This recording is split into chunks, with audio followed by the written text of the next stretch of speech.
আছে মা। হ্যাঁ, ও আচারওয়ালার সাথে চলে গেছিল। এই তো মা, আমি জানি আমার মা মানুষ ও আচারওয়ালার সাথে চলে গেছিল। তখন ও যখন হারায় তখন আমার নানি বলতেছিল যে এই মেয়েটা ও কবে হারাবে, আর তারপরে আমি হারাই। তোমার আপনার শ্বশুর ছিল? আমার শ্বশুর কেমন ছিল। বয়স ছিল ওনার? তার বয়স ওই টাইমে কথা বলতে দাও। 55 বছর বয়স ছিল। দেখতে কেমন ছিল?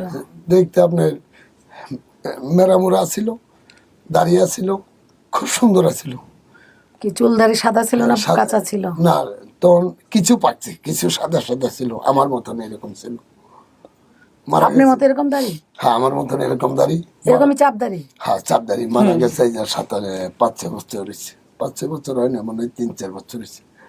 আর ওর নানি আছে, বড় ছিল, নানার দাড়িগুলো বড় ছিল। বড় আছে, একটু বড় ও তো বলছে যে বড় এবং সাদা দাড়ি সাদা ছিল। দাড়ি ছিল, আমি ওগুলো টেনে খেলা করতাম, আমার ওগুলো মনে আছে। ও তো